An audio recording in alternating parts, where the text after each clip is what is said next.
Here with Benjamin and Pete, the director of the movie, and Benjamin is your brother. Huh. How was it working with your brother, directing this movie? It's fantastic. It really is. I mean, this is our second time making a movie together, and the first time was 12 years ago. And I would say, honestly, both of us have learned a lot since then, not only in terms of cinematic technique, but in how to relate to one another on a film set. Did he behave to This is the second time making a film together, but we've been, pulling weed since we was 8 years old, so we've been working together a lifetime. That's true. So tell me, you gave a break in this movie to a lot of young actors and actresses. How was that? Benjamin and I were born and raised in San Francisco, and we've always dreamed about making a film in our favorite neighborhood, La Misión. And so when we set out to make the film, we always thought we would try to get as many people from the neighborhood to participate in the process, not just behind the camera, but in front of the camera. And if you walk through the neighborhood, there's just so much vibrancy, so much color in the people that we felt that would be really hard to find an actor to kind of make that up. So we went right to the community and found really talented young people. And a lot of time is it's the first time acting. Nice. Do you enjoy working with new actors? And I did. I dug it. You know why? There's a total absence of cynicism. I mean, these young people, and I would say a good 40% of the cast were first timers, and they really acquit themselves beautifully. They did a really wonderful job. I think because they were so enthusiastic about just having the opportunity to A, not only to act, but B, to actually act within their own neighborhood.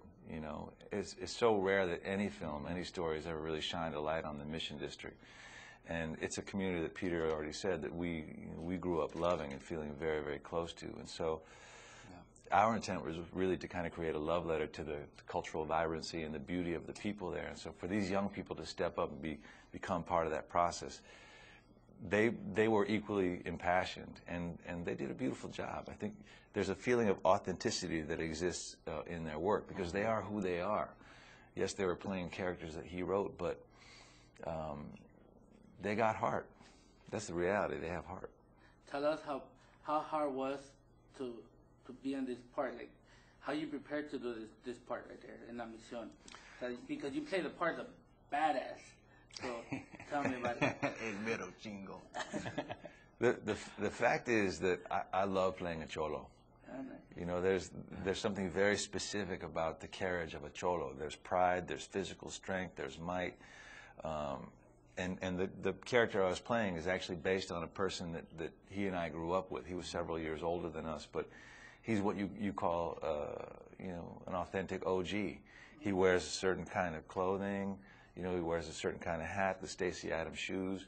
He drives a certain kind of car, nothing older than a 1950s. Doesn't listen to rap music or hip-hop. His music is very, very specific. It's got to be about the oldies. And so playing someone like that who has essentially ritual within his life, someone who's that articulated in the detail of every component of his lifestyle, it's a pretty interesting character study, and interesting for me to kind of step into the shoes of someone who's that detail-oriented.